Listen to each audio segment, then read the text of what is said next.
A mis compañeros senadora y senadores, como bien lo comunicaba hace un momento nuestro coordinador, el día de hoy estaremos presentando una iniciativa que tiene que ver con esta lucha histórica que ha enarbolado la izquierda.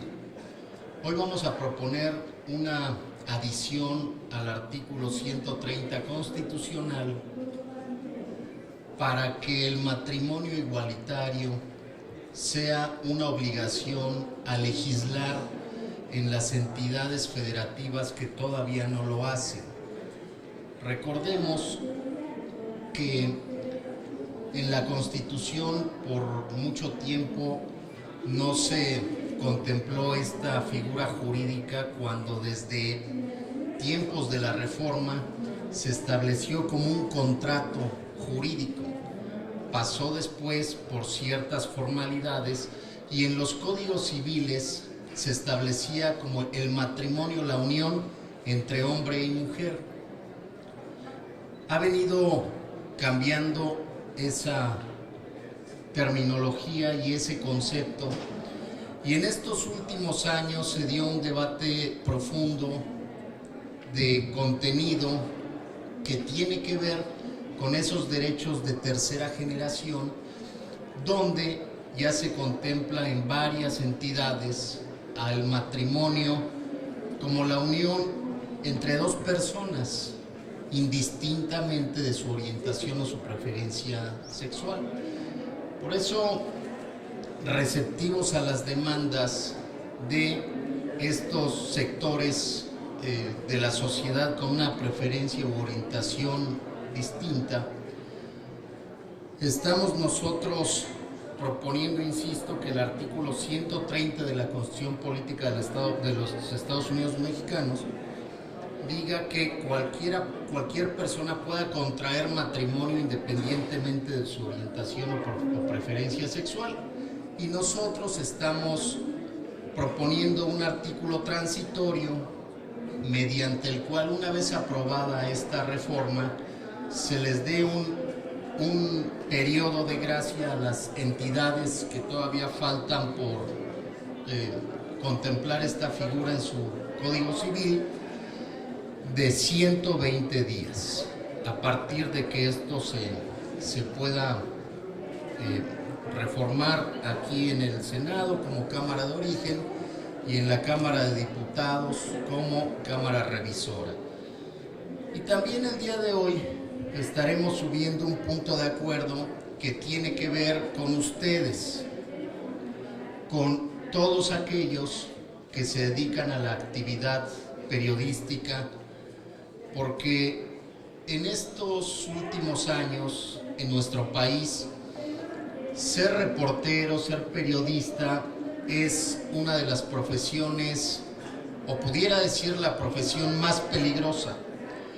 A nivel mundial, Siria y México son los países donde es más peligroso ser periodista. Solo que recordemos qué ocurre en Siria. Siria es un estado que no tiene un estado de derecho, donde realmente están en guerra, y aquí en México no tenemos esa categoría o esa característica, y ocurre que ustedes están sometidos a presiones, a amenazas, a agresiones e incluso a la muerte. En estos últimos años se ha documentado alrededor de 200 agresiones entre homicidios, desapariciones a periodistas en nuestro país.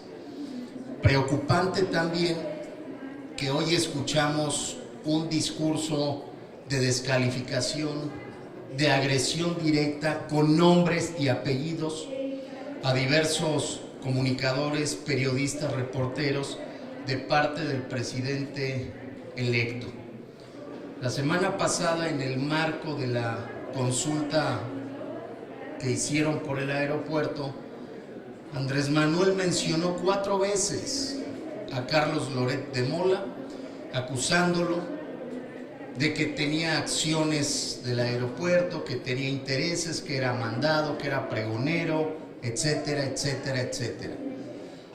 Solamente que hoy las palabras de Andrés Manuel tienen un peso distinto porque es el presidente electo, es quien en 4 semanas casi va a tomar protesta como presidente constitucional en funciones.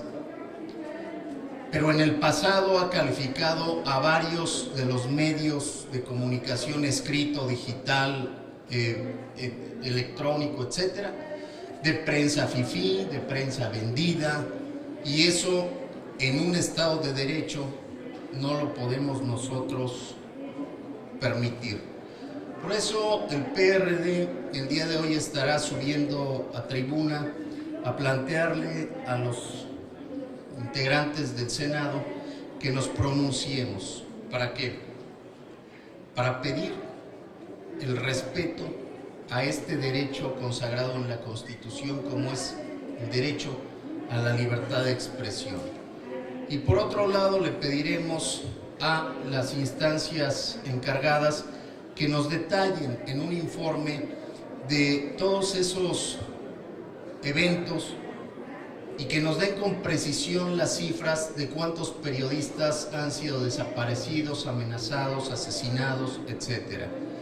Pues el día de hoy estaremos con esta agenda, complemento, insisto, lo que el coordinador ya nos había avanzado, y gracias a todos ustedes.